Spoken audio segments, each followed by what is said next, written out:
Warning: our YouTube channel and its videos may contain scenes, language, and content that may not be appropriate for all audiences. These videos include surveillance footage, undercover pursuit of suspects, actual police and rescue operations, and fearless confrontations. If you do not approve of the content, please do not watch our videos. If you wish to continue, we strongly advise that you proceed with caution. Viewers' discretion is advised.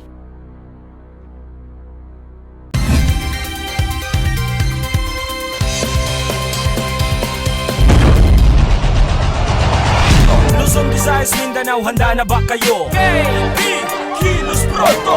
KB, Kilos Pronto! Serbisyong totoo mga boss, ito ang sumbungan ng bayan. Ora mismo, aksyon agad at maaasahan. Sunod-sunod ang kilos sa pagbabalita. Nakatutok ang mata sa problema na nakikita. Lahat ng question ay may solusyon. Sa bawat hinaing katumbas ay aksyon. Kilos Pronto! Di ka na magtitiis at mabibigyan ka dito ng resulta mabilis. Dahil ang bitag, walang pinapalagpas. Sa tropang Ben Tulfo, wala kang ligtas. KB, Kilos Pronto! KB, Kilos Pronto! Ipaglalaban ng karapatan, problema'y matutugunan. Maraming katanungan dito ay masusolusyonan. Kilos Pronto! Kakampi ng masa, humanda ang lahat. Sa bawat abusado, ito na ang katapat. Napakatibay na programa na inyong hinahangad. Walang patumpik-tumpik at kumikilos agad-agad.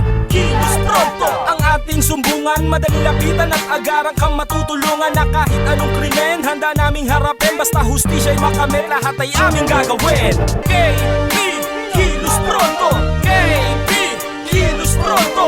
KB, Kilos Pronto! Okay, magandang hapon Pilipinas, Miyerkules, 14 ng Hunyo. Kumusta mga kachokaran natin? Ayos naman, Tuloy. Maring Ben. Oo. Ay, pinakamainit na issue muna bago tayo dediretso. Ay, pinakamainit na issue sa Korte Suprema. Oral Maring arguments Ben, pa rin, oo. no? Patuloy ang Tuloy oral pa rin. arguments. Submit na rin ng posisyon ang Office of the Solicitor General. Doon, base doon sa inihain ng 7 mambabatas. Yun. Sila Congressman Lagman na ipawalang bisa ang martial law at ideklara itong illegal. Naku. Dahil labag daw ito sa konstitusyon, dahil sa konstitusyon natin sinasabi, ideklara martial law kung may rebellion at invasion. Yun ang batayan. Batayan. Sinasabi nila, wala naman doon, wala nang isa doon. Terrorism is not rebellion, ang sinasabi. Mas matindi nga yung terrorism, di ba? Yun na nga yung sinasabi ko, pare Alex. Joseph. Pati ang Supreme Court ngayon, naka-half-mast rin yung kanilang bandila. Ibig sabihin, Nagpahiwa- nakikisimpatya sila. Nagpahiwatig din Oo. sila ng kanilang condolences Sa doon sa mga sundalo. sundalo na Tama. matay. Eh, naintindihan ba ng Magic 7 o Magnificent 7 yung mga 7 putok sa buho na yan? O, depende na yan. Eto, diretso muna tayo rito. Investigahan at serbisyo publiko. Umpisa na! Pinay sa Saudi, minanyak ng amo. Pinagbili pa ang pobreng OFW. Alamin sa Kilos Pronto. Porter sa airport nagreklamo. Sinuntok dahil hindi nakapagbigay ng butaw sa sikyo. Alamin sa Kilos Pronto. OFW mula sa Malaysia, hindi maitago ang saya. Nakauwi na kasi sa pamilya. Alamin sa Kilos Pronto. Sumbungan, imbestigahan at balitaan. Kilos Pronto, umpisa na! Diretso tayo, Lex Terwin. Ito, OFW sa Saudi Arabia, hindi na nga nasunod ang pinarmahang kontrata. Kinakalakal pa siya sa iba't ibang amo.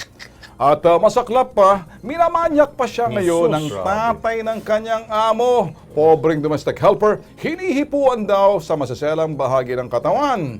4 na araw na siya ngayon, nakakulong sa kanyang kwarto at hindi pinapakain. Diyos ko po. Sos, ito yung mga sinasabi natin nakakaawa. Mga bossing, wag ho kayo magsasawa ho, dito sa mga ganitong klaseng istorya. Kasi sa amin ho, priority to, Talagang distress ito pag ganitong klase na, nanganganib na sila. Diretso tayo, sa linya na natin si alias Miriam. Miriam, alias, dyan ka nga, kumustang nalagay mo ngayon dyan? Hindi po maputi, sir. Alright. 4 na araw ka na nakakulong dyan, tama? Opo, sir. Nung nagsimula po nung Sabado po ng gabi, hindi na po ako pinakain hanggang ngayon po. Wala kang kinakain, kahit tubig man lang? Miyerkules na. Oo. Yan, tubig po. Pagka umaalis po sila, lumalabas po ako dito sa kwarto. Pumupunta po ako sa kusina. Tumitingin po ako ng pagkain doon pero wala. Kaya tubig lang po. Tsaka nagpumukuha na lang po ako ng mansanas. Oh, okay. Siya, Mansanas, ano to, Ben? Kinulong siya o Sa siya kwarto. nagkulong? Siyang kinulong sa kwarto. Oh, grabe. Pero nakakalabas ka naman sa kwarto mo. Oo. Opo, sir, hindi po nila sinusi. Basta dito lang daw po ako sa kwarto. Hindi ka pwedeng lumabas sa bahay. Kinilalak ka nila sa loob. Ay, o yung pinaka-main na pinto po nakasusi po. Nakasusi. Ito ba'y nakaabot na sa inyong sa iyong agency? Nakausap mo ba sila o may tumawag naman sa agency? Mabilisan lang to. Ito pong huli, itong nakakulong na po ako, hindi po kasi nung Sabado po ng gabi, tinanggalan na rin po ako ng net. Okay. Kaya hindi po nila alam. Pero yung panghihipo po nung matanda sa akin, pinaalam ko po, pinarating ko. Kailan yan? Kailan? Kamakailan lang? Bago lang? O mga kailan to? Nung last week lang po, sir. Sino nakausap mo sa agency at anong sinabi sa iyo? Opo, sir. Nakausap ko po si Ma'am Lindel nung Okay. last week. Anong sinabi niya? Sinabi ko po sa kanya kung anong kalagayan ko dito, kung anong problema ko. Tapos sabi po niya, bibigyan kita ng pangalan, yung pangalan sa number na tatawagan mo dyan. Sabi Okay. po niya. Ano nangyari? Nung tinawagan ko po yung number na binigay niya, nakausap ko naman po, pero isang beses lang, tinanong lang po niya ako kung anong pangalan ko, kung anong agency ko. Tapos sabi niya sa akin, tatawag na lang ako sa iyo. Sabi niya, hanggang ngayon po, wala na po. Okay. Kahit isang tawag, wala po. Alright, Tapos sige. tumawag ulit ako sa agency ko. Sinabi ko ulit kay Ma'am Lindel.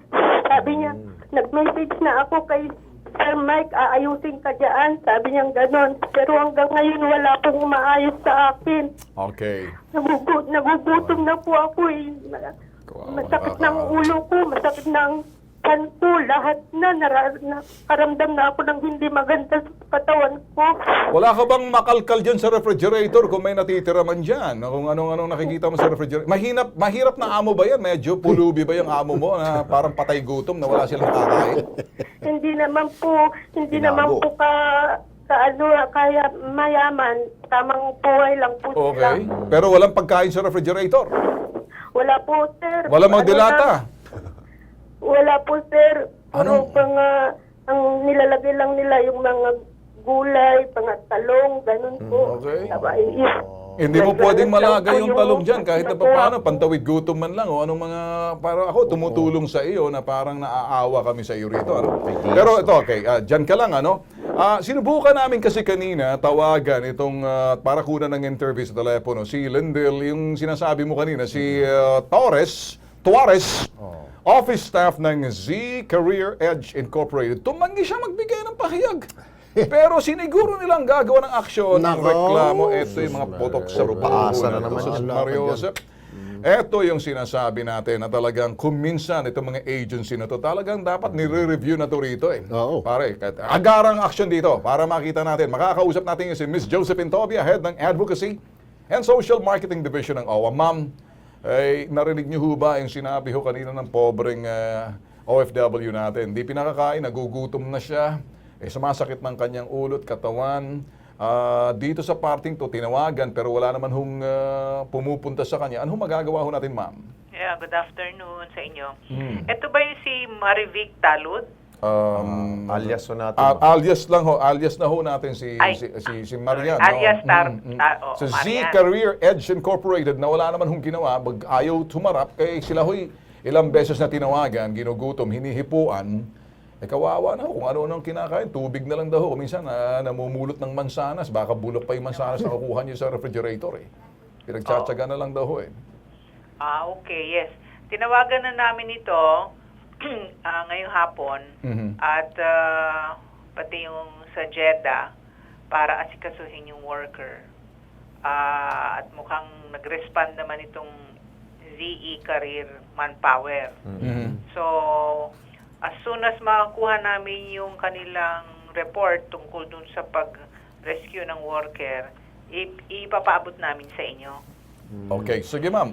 So in other words, ma'am, naabisuhan na sila. This time, kayo na mismo sa OWA tumawag. Yes, sir. Alright, Opo. eh. Mawag na kami. Okay, antayin na lang siguro. Nandiyan pa ba si alias Miriam?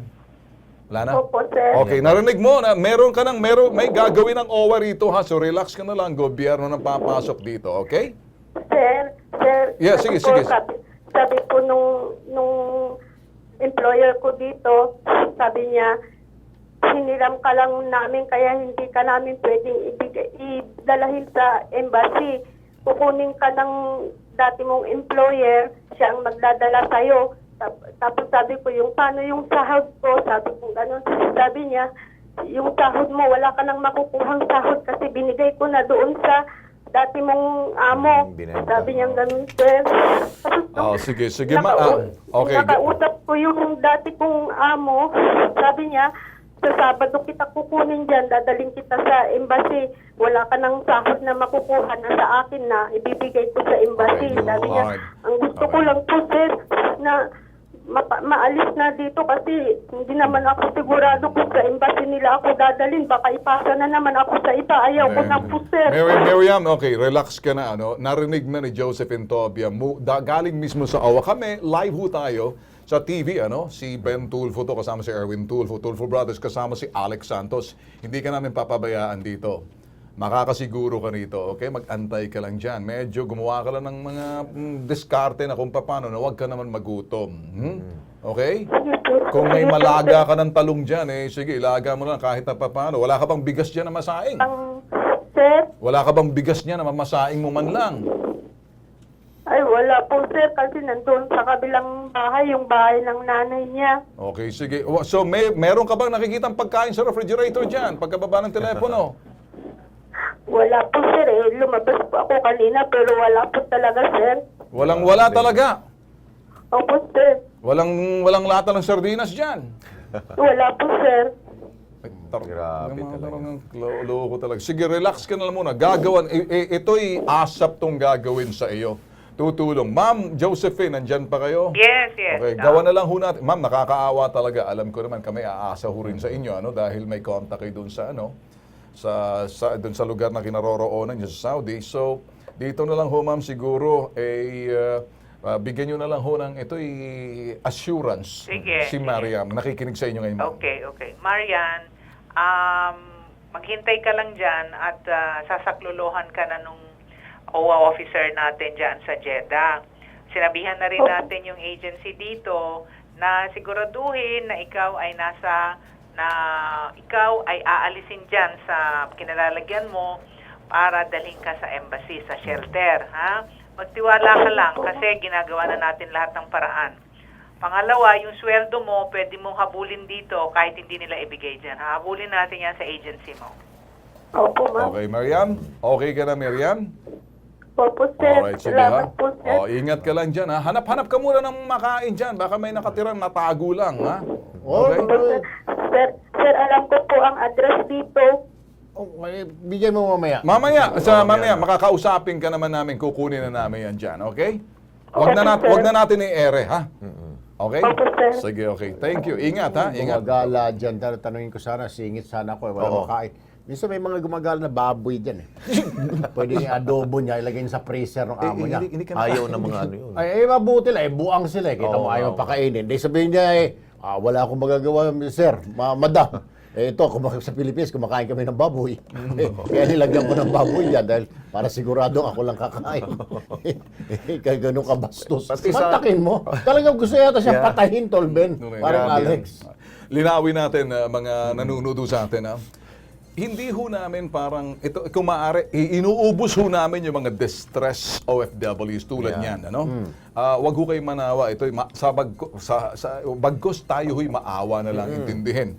Aabot sa panahon na kukunti na lang ho yan at marami na ho tayong sumbong na matatangga sa probinsya at yung iba pang mga sumbong ng katiwalian at kapabayaan, malapit na ho yan. Binibigyan ho natin ng priority ito. Sino pa man ang tutulong dito kundi ang Kilos Pronto? Tama ka dyan, Ben. Kaya naman, dito naman ho, sa ating pong Kilos Pronto update, tama si Ben, parami na ho ang mga natutulong ho ng Kilos Pronto at napauwi ho mga OFW na distress.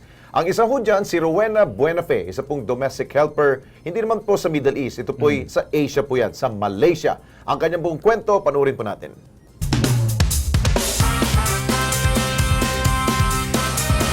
Okay, sige, diyan ka. Nagtataka po ako kung bakit lumalaki po yung tiyan ko. June 1, humingi ng saklolo sa Kilos Pronto ang OFW na si Rowena Buenafe, isang helper sa Malaysia. October 2016, nagsimulang sumakit ang tiyan at nagpaalam sa amo na uuwi na. Pero hindi siya pinayagan ng amo. Pilit pinagtatrabaho sa kabila ng mayat-mayang pananakit ng tiyan. Matapos sa ating personal na idulog kay Miss Josephine Tobia, ang head ng Advocacy and Social Marketing ng OWA ang sumbong, nakauwi na ng bansa si Rowena June 12. Ako po si Rowena Buenafe, OFW galing po Malaysia. Nagpapasalamat po ako sa Kilos Pronto, kay Sir Erwin Tulfo, kay Sir Ben Tulfo, kay Sir Alex Santos. Nagpapasalamat po ako sa tulong nila na ako po ay nakauwi na dito sa Pilipinas. Maraming salamat po.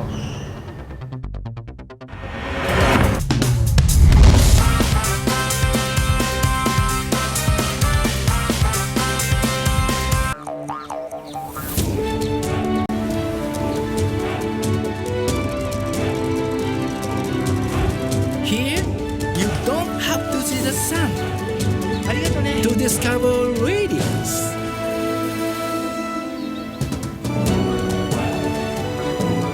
You don't have to see color to experience vibrance.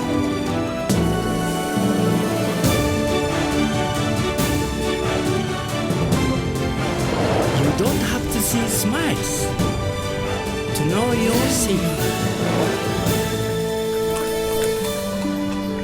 Going home, Masaru? Hi. No. Next time.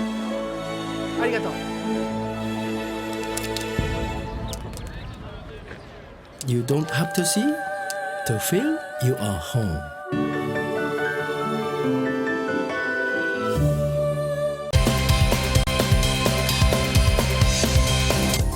Bueno, nagbabalik po ang Kilos Pronto, sumbong OFW ulit tayo, domestic helper sa Saudi, hindi raw tunay na pagkain ng kanyang kinakain. Uy! Anong klase yun? Sa bahay ng kanyang amo, sa halip, sandamakmak na pananakit at sampal ang pinapakain sa kanya ng mabahong amo. Bastos. Ay, yun talaga mas grabe na ito. Ginugutom na nga, namamagana ang katawan sa pambubugbog, hindi pa raw siya pinapasahod. Nako. Gusto na niyang makauwi ng Pilipinas. Sabi, siyempre. Pero ang kanyang ahensya ayaw raw siyang tulungan. Nako. Narito ang kanyang panawagan. Sir, ang hiniling ko lang naman po, makakuha po ng sulat na manggagaling sa ABC para po makauwi na ako. Yung ate ko po, sir, tawag po ng tawag sa kanila, so binabagsakan po lagi nila ng telepon. Paano po nga naman po siya makakakuha ng sulat kung ayaw naman po makipag-communication ng agency sa family ko? Sir, sana po ma-actionan nyo na po. Yun lang po ang kahilingan ko, sir, nang makauwi na po ako ng maaga. Kasama po namin ngayon sa studio si Sheila Grace Sabellan, na kapatid ng OFW na si Eileen Lasaka. Oh. Magandang hapon sa iyo, Sheila. Magandang hapon din po, sir. So, ang sumbong sa iyo ng kapatid mo, bata ito, mas matanda sa iyo. Mas bata po Mas sa akin. bata sa iyo, Opo. yung pambubugbog. Nung Lagi siya binubugbog, sinampal po siya ng amo niya. sinasampal. Tapos, hindi nga binibigyan ng pasahod. Hindi daw po. Kailan siya yung huling tawag na sa iyo nagsumbong? Nung pong bago ako dumating, Kanina? hindi po. Mga first week ng June. June. Opo. So, ito ang reklamo niya. Opo. Nagsabi na ba siya sa ahensya, na-contact niya ang agency niya? Nagsasabi po siya sa agency, pero yung agency po, pumunta po ako sa agency, nakipag-usap po ako. Agency niya rito? Opo, sa tapos? ABC Manpower. Ang sabi naman po doon is makikipag-communicate lang daw Kailan po. itong huli kayo nagpunta sa agency niya? 3 weeks ago, sir. Hanggang ngayon wala pang action? Wala pa, sir. Tapos, sir, nung pinapalo up ko, sir, kasi gusto na ng kapatid ko talagang umuwi. Oo. Kasi namamaga na po yung paa At saka niya. hindi lang yung pananakit, di ba? Opo, nung sinampal po siya. So, sabi ko, sige, huwag ka mag-alala. Pinuntahan ko. Alright. Ayun naman po ang sabi niya. Nung nakarang araw, tumawag po yung kapatid ko, kausap yung amo Sandali niya. lang, ma'am, ha? Ito. Para sa isyong yan, malinawan na tayo, nasa linya ng telepono si Emily Carandang, Pangulo ng ABC Manpower Agency. Magandang hapon po sa inyo, Ma'am Emily Carandang. Ma'am Emily, good afternoon. Putol. Nawala sa ere. So, sino nakausap mo doon sa ABC Manpower? Risa po yung humarap. Risa, isang Risa, staff. opo. Okay. Sabi, gagawa ng paraan. Pero Gagawan 3 daw po weeks ng na, paraan. wala pa rin nangyayari. Okay, hindi pa rin kayo lumalapit sa OWA. Hindi po.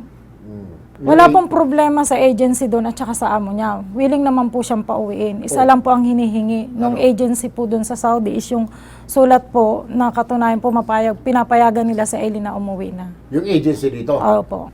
ayaw ng agency. Po. Ay, sus, mukhang may problema nga, Tolben. Parang Alex. Oo. Okay daw, baligtad eh. Yung agency doon, yung FRA, yung Foreign Recruitment Agency, at saka yung amo, pumapayag. Provided na magsulat yung agency dito, yung Philippine Recruitment Agency. Yan ang hiningi mo sa kanila. Eh, anong sagot nila? Makikipag-coordinate daw po, tatanungin daw po niya muna doon sa agency. And then may feedback po yung agency na sabi niya, until now, wala pa daw pong nare-receive silang sulat. Ang sabi po nung amo niya, before matapos ang Ramadan, dapat po daw maibok na si Eli ng ticket.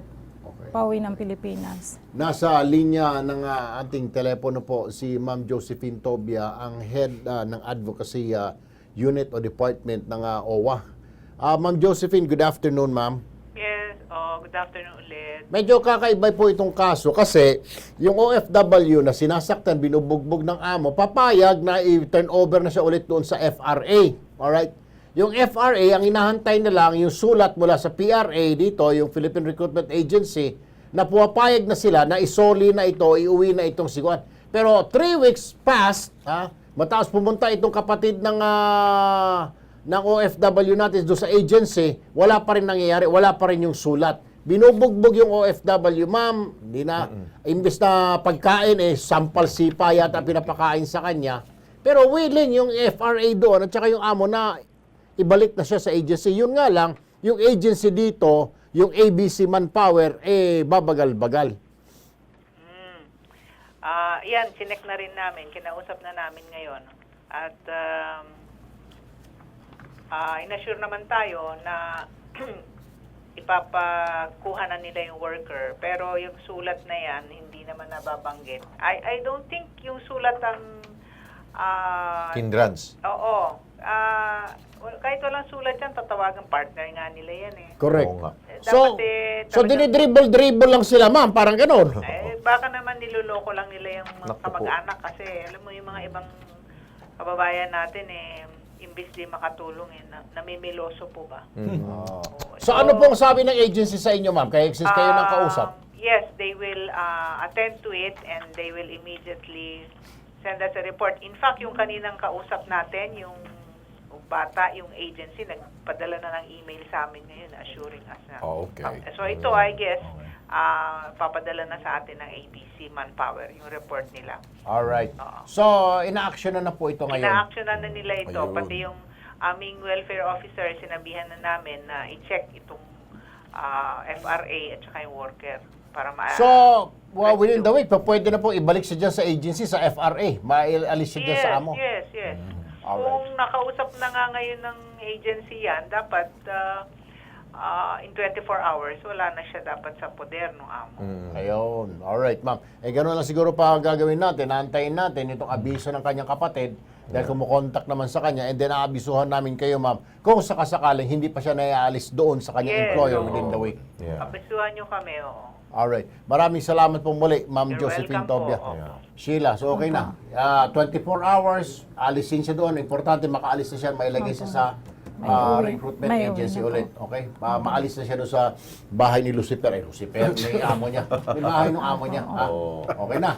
Alam mo, paring Erwin, kung tutuusin, hanggat maaari, ito ang gusto natin sabihin sa mga agency, hanggat maaari, kung kaya ninyong gawin sa inyong poder pa lamang, Correct. wag yun ay parating sa kilos pronto. Tama. Kung kaya naman yung gawin Tama. kung medyo may problema ang agency, doon po pumapasok ang kilos pronto. Ayun. Di ba? Di ba? Tapos papaikot-ikutin Oo, niyo pa. yun. Kailangan ng sulat, ganito, ganon. Eh, Diyos ko po naman. Kung po pwede naman, tama nga naman si Ma'am Josephine Oo. Colben, parang Alex. Bakit pa sulat? Sasabihin lang nila, hey, foreign agency, foreign recruitment, Yes. pakawalan nyo na yan, alisin nyo na sa amo. Period. Ma'am, ganun na lang. Antay mo. Kung abisuhan ka ng kapatid mo, tanungin mo siya kung within the week hanggang Biyernes hanggang Sabado, hindi pa siya naalis, bumalik ka rito sa Lunes. Para ikay maalis natin. Opo, sir. Okay, Sheila, thank you so much. Thank Okay po, you. Magbisita dito sa Kilos Pronto. Okay, dako dito, pampangiti ho tayo ngayon. Kahit may pasok na ho ang mga chikiting or even yung mga may edad na rin po. Sa mga mahilig po dyan sa history, kayo ba'y mahilig sa history? Oo. Ay, ako Diyos ko lang si Lapu-Lapu dyan sa Lapu-Lapu City. Okay. O yung mga arts, gusto ba ninyo? Lalo na ako. Ilang pader dyan, pininturahan namin ni Solvin dati. Mural painting, ha? Mural. Yun. Hindi graffiti yan, ha? Hindi naman. Huwag yung vandalism. Okay. Ito, maganda ho mga painting na pwede ho niyong puntahan, mga obra na gawang Pinoy, meron din po sa ibang bansa. Panoorin po natin ito kung saan ito.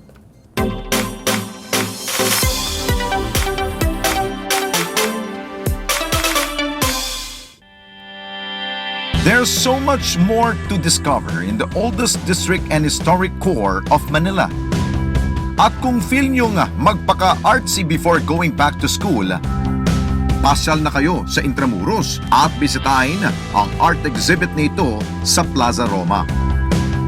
Makikita rito ang malaking koleksyon ng life-size paintings ng 12th at 19th century artists mula pa sa bansang Spain. This is primarily the initiative of the Museo Nacional del Prado in cooperation with the Spanish Embassy in the Philippines and the Instituto Cervantes in Manila. And we also have the WTA Architecture and Design Studio and of course the Intramuros Administration. The idea really is to connect the paintings with the people. So instead of the people going to the museum, it's the museum who comes to the people, who comes to us. Highlight dito ang 53 high-resolution reproduction of paintings na nagpapakita ng medieval and Renaissance art. A gallery of artworks from prominent painters. Gaya ng isang ito, nalikha ng tanyag na 18th century Spanish artist na si Francisco de Goya. Isa sa kanyang mga obra ang The 3rd of May 1808 in Madrid na nagpapakita ng paghihirap ng mga Espanyol mula sa pananakop ni Napoleon Bonaparte. Makikita rin dito ang isang Italian painting mula sa 16th century na nilikha ni Antonio Allegri da Correggio. Isang Renaissance painter na sumikat dahil po sa kanyang religious masterpieces. At kung mahilig naman kayong magbasa ng Roman mythology, check out Nicholas Poussin's Parnassus. Okay po ito kasi sa public, sa mga estudyante, pagka nadaanan po nila, ito bitag naman nice to hear, tsaka good to know. Para sa akin, nung una kasi makita, parang nainganyo ako. Maganda kasing tignan. Sa pangalawa, nung nilapitan ko, meron siyang history, kaya tinry ko siyang basahin. Maganda, may kapupulutan ng aral. Tampok din dito ang nag-iisang obrang likhang Pinoy sa exhibit na ito, ang La Muerta de Cleopatra ni Juan Luna, na Silver Medalist Awardee sa National Fine Arts Exhibition noong 1881. When it was in Ayala, it offered some kind of escape from the urban jungle, from the concrete, from corporate life. Whereas in here, in Intramuros, it gives us a deeper connection with our Spanish heritage. So it becomes more than just an escape. The paintings have been here since May 24 and it will run until July 31. Whether taking a glimpse of the past or just finding a worthwhile activity to relax and unwind, siguraduhin kasama sa must-visit heritage destinations nyo ang Intramuros. And let strolling in the streets of Manila take you to a quick tour of art through the ages.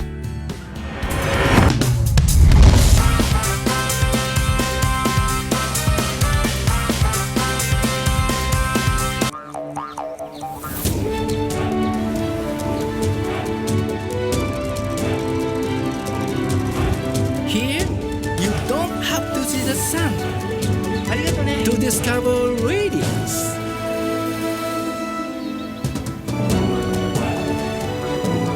You don't have to see color to experience vibrance.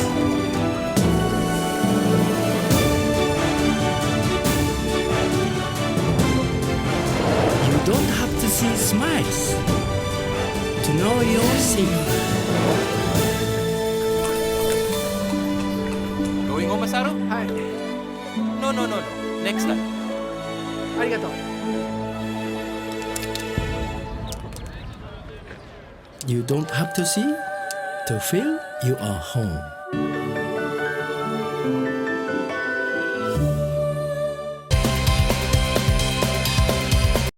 Bueno, nagbabalik po ang Kilos Pronto. This time, kasama natin sa studio si Edmundo Balana.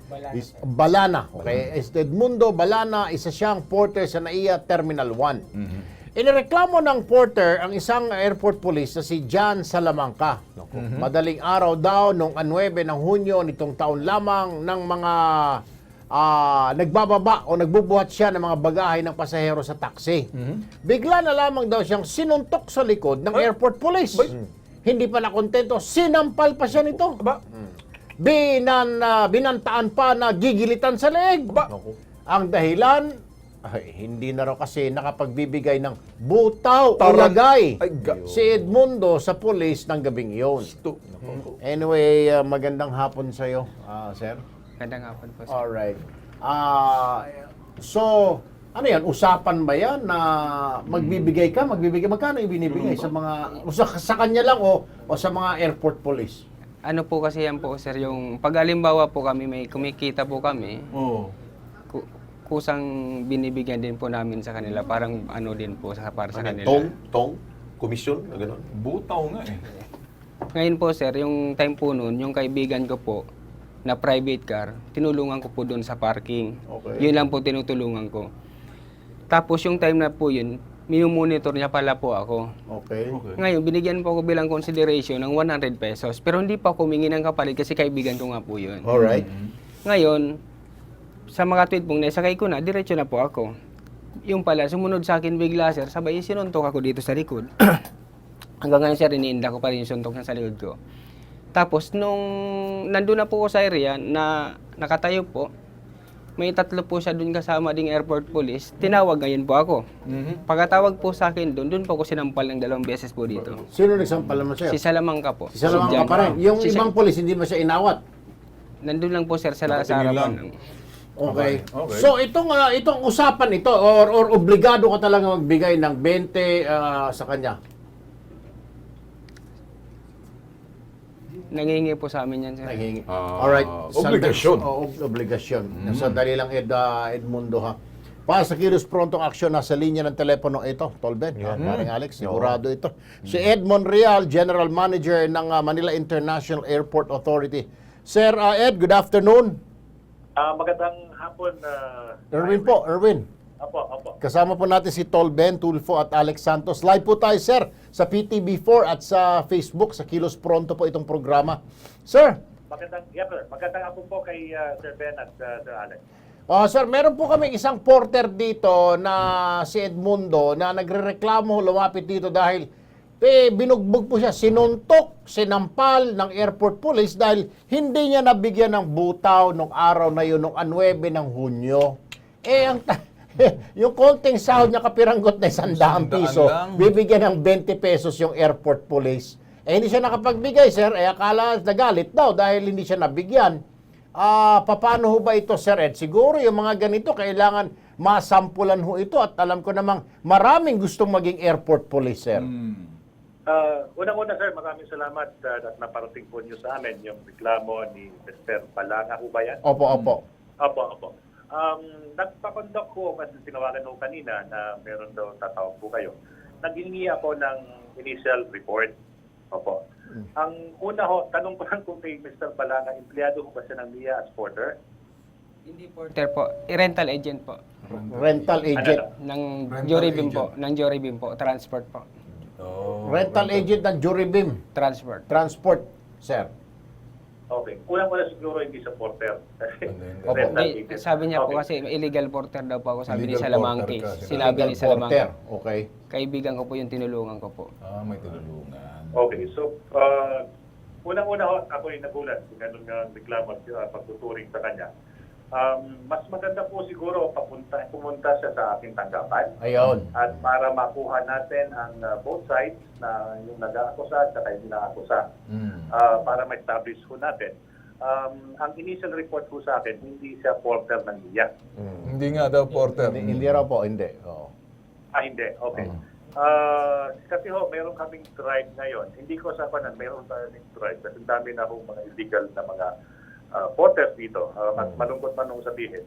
Marami hong mga porter na mga kuminsan nangihingi na hindi naman dapat.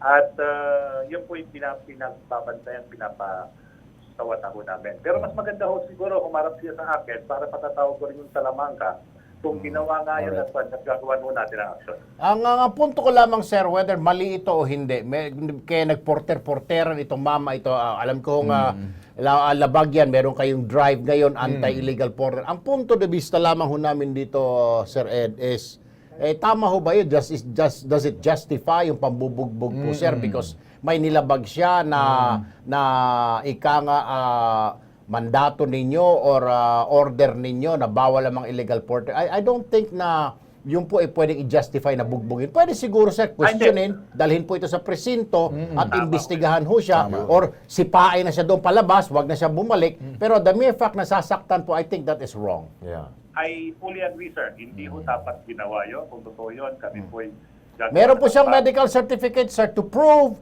his claim na sinaktan po siya given po ng isang ospital. Yung araw din na yun, Sir Ed. Opo, pakipadala lang po yung dokumento para Alright. matulungan natin At- kung talagang ginawa Sige yun po. na hindi ho tayo Pasamahan po ng staff namin, sir, para Ay, mabuti po. Ma-document. ma-document. Okay. Sir Ed, sakaling mapatunayan itong si Jan Salamangka talagang ito'y mabigat ang kamay dahil lang sa kotong. Yan, anong gagawin niyo rito? Ito ba isasampulan? Tatanggalin na ba to? Kasi para wag pamarisan. Sakali ho nakita niyo ho na hindi ho tama. Anong as the kind of signal? Sabi nga ho ninyo kanina, marami nag-a-apply na maging airport police. Ayun. Okay. Bueno. Sanabi ko na sa'yo. Pag si Sir Ed Monreal ang kausap, Tolbe, wala na. Hindi ka na magdadalawang Wala isip na. pa. Thank you po, General Manager Monreal, sir. Mabuhay po kayo. Marami po salamat sa tiwala natin. Thank you. Okay. Dahil ano rin to, para tong binuksan niya nga can of worms na meron palang humihingi ng butaw Hindi dyan. natin alam eh. Mas lalo siguro yung mga regular na porter. Baka talagang, yung mga regular ba na porter, nagbibigay talaga? Kalakaran ba yan dyan? Opo, sir. Dito naman tayo, no? Samantala, dalawang security guard naman ang lumapit sa Kilos Pronto para ireklamo ang pangingikil ng isang empleyado ng ahensya ng kanilang pinapasukan. Baligtad naman ito. Ito naman, ibang klase. Agency. 20 pesos hanggang 100 piso kasi kada ito'y sahod na pilit na hinihingi lang ni Inspektor Elito Lagason sa lahat ng security guard. Abay, ang sarap ng... Mali atang profesyon natin na pagpasok natin dito ang kumag na to. Nang mag-report ang mga sikyo sa may-ari ng agency, nagbanta ang inspektor na papatayin ang mga sikyo. Abay, tarat. Boy, kaya napilitan silang mag-resign. Ito naman ang pangako ng may-ari naman na si Leonardo Castro III, ang owner ng Ex-Bataan. Ito yung napakabait nito, Ex-Bataan Veteran Security Agency, na bibigyan lang daw ng pabaon at cashman bilang pampalubag-loob. Pero ito'y siraulo din to. Dahil ni Singkong Duling, wala siyang nakuha sa ehensya. Abay, loko rin to. Ito, kung ano yung amo, kung ano rin yung kanyang inspector, ganun din. Na ngayon, kasama natin itong security agent, security guard, si Albert Villasan at si Rufeline Gomez. O anong ganito ba talagang kalakaran sa inyo? Mas parang kanina, butaw, sa inyo naman, kotong. Ganun talaga sa kalakaran sa Pasay kasi guard po ako ng MIA, Health Center, may MIA. Ito po siya sa school sa TPAS po. Sa MIA ka? Opo. By, ano siya, Manila International Airport? Opo, doon. Pero sa labas sa malapit ng na simbahan po yun. Okay. Kwarta pala dyan sa MIA. So, lagi kayong nagbibigay ng 100 pesos? mahigit pa doon, sir. Mayroon nga kami nabiktimang kasama na 2,000 eh. Kapalit ng duty. Bakit ganun? Kasi pag hindi kami magbigay, pahirapan kami ng duty, lipat kami sa iba. Tapos, hanggang mangyari yun na magsawa yung gwardiya hanggat mag-resign na lang dahil nga nahirapan sa duty. Alam mo ito, hindi ako naniniwala rito, parang kung si Sosya talaga dito para ma-actionan to, kasi ganitong klaseng security agency. Walang katorya-torya, pero ganun pa man, nasa linya ba natin sa telepono si Miss Belen Nicasio, head ng Conciliatory Mediatory NLRC. Alam mo kasi ako, ano i-reconcile mo rito? Pag na-reconcile mo to, para mong sinasabing inaamin na natin itong pangungutong at parang gusto nating sabihin na yung mali ay pwedeng reconcile. Yeah. Hindi ako naniniwala. Pero ganun pa man, sige, bilang titingnan natin. Kasi ang mali, pag ginawa mong tama, may problema na. Okay, si Miss Belen Nicasio, head ng Conciliatory Mediator, NLRC Sena. Ma'am, magandang hapon. Magandang hapon po sa inyo. Magandang hapon po sa ating mga tagapakinig. Ma'am, boses niyo pa lang. Ako, medyo nanghina na agad. Parang announcer talaga. Kayo ba dating announcer? Hindi naman po. Okay. Kasi boses talagang DJ kayo. Talagang voice boses lesson lang. May voice Maraming lesson. salamat po. Okay. Ma'am, ano magagawa natin sa isang security guard na nirereklamo niya yung security agency nila, pero yung general manager ng yung may-ari mismo, ex-Bataan Veteran Security Agency, kalakaran doon na kinukutongan 100 piso, kung minsan maabot ng 200, depende sa, ito'y pangungutong sa gwardiya. Kawawa naman Ito Kawawa naman po talaga. Hindi naman po tama yun. Ano Dapat lamang po na magreklamo po yung gwardiya na yan. Kaya nga lumapit sa amin para ako talagang gusto ko mga stigo Nangangati yung aking kamay, kastiguhin tong mga luko-luko. Pero sa inyo baka kasi palagay nyo kaya makukuha natin na magandang pakiusap tong kolokoy na may-ari si Leonardo Castro III. Alam niyo yung kagandahan po ng mediation, sila po yung nagdedesisyon Kung hindi po papayagan ng tao, ipapaalam po natin sa kanila kung ano ba yung mahalaga para sa kanila. Kung para sa kanila po, talagang ito po ay labag sa kanilang kalooban na ginagawa po ng kanilang ahensya. Hindi naman po dapat na pumayag sila na kung ano lamang po yung sasagutin, yung aayusin. Okay, ma'am. Nasa sa kanila naman po yan nakasalalay. Okay, sige ma'am, ganito na lang. Papupuntahin namin sa inyo diyan para medyo second recourse kayo, Kami nagpapasalamat sa inyo, ma'am, ha? Wala akong problema. Alright, sige ma'am, thank you. Nakabukas po ang aming tanggapan, Lunes hanggang Biyernes, alas 8 hanggang alas 5, sige, para ma'am. po sa mga katulad nila. Okay, sige. Sige. Pwede mag-voice over Ito, Pwede. ako ganito. Etong kolokoy na Leonardo Castro III, ikaw may-ari ng ex-Bataan Veteran Security Agency, kolokoy ka, Yan. Pinalayas ko muna yung ating kausap kanina, Matino, kasi ikaw, Leonardo, kapareho mo dapat kinikis-kis sa mukha mo sa semento. Tama. Sinungaling ka na, bolero ka pang putok sa buho ka. Kaya naman, itong inspektor mo si Elito Lagason, mukhang laso ng itsura mong putok sa buho, pendeho ka rin. Ang kaya mo niloloko mga gwardya, gusto ko makitang pagmumukha mo para medyo yung mukha mo hindi malalagay sa ayos. Yung kilay mo mapupunit yan. Taga mo sa bato. Kasi ito kapareho nito, hindi kaya 100 lang? Libo nga Yung kasama namin sir si Limlani ba yun? Ginutuwa ng 2,000 kapalit ng duty ng asawa, 2 araw na pinag-duty. Tinanggal din. Marami silang biktima. Hindi pa tayo tapos. Ginaganahan ako. Kasi hindi na masyado excited ako dito sa... Ganito na lang. Ito, Sosya. Tayo. Hindi pa tapos to, ha? Okay. Bukas na bukas. Samahan to sa Sosya. Gusto ko rin marinig, sa Sosya, yung ginagawa nitong lukulukong mga may-ari ng security agencies nangangako, parang pangungunsinte nitong si Elito Lagascon. Hindi dapat binibigyan to ng security license. Kasi ito, konsentidor. Ikaw, Leonardo Castro III, konsentidor ka, sinungaling ka, pamputok sa buho ka. Ikaw naman, inspektor, sasapatusin kong mukha mo, ang kaya mo mangotong sa mga gwardyang pobre. Itong ex-Bataan na ito, tanggalan ng lisensya. Yun, Si inspektor ng Sosya. Tapos itong Lagason, alisan na rin ng permit magiging gwardiya. Pareho sila. At bigyan na lang natin din sila na pabaon. Ayan. Para pampalubag-loob. Ikaw naman, Tama yun. Wala namang ibang ahensya na dapat tumingin dito, kundi ang PNP Sosya. Yun po. Okay? Humanda kayo! Hindi pa tapos! Abangan!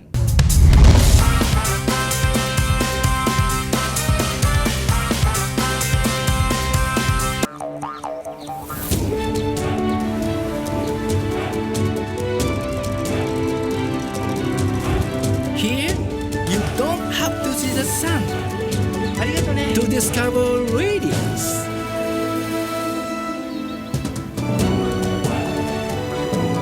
You don't have to see color to experience vibrance.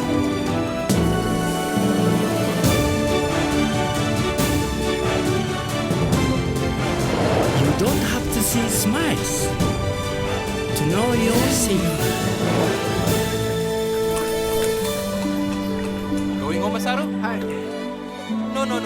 Next time. Arigato.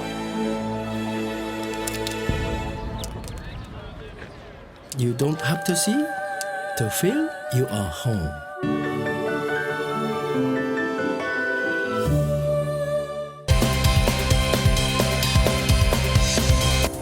Ayun. Ang bawat simula ay may katapusan. Umabot na tayo sa dulo.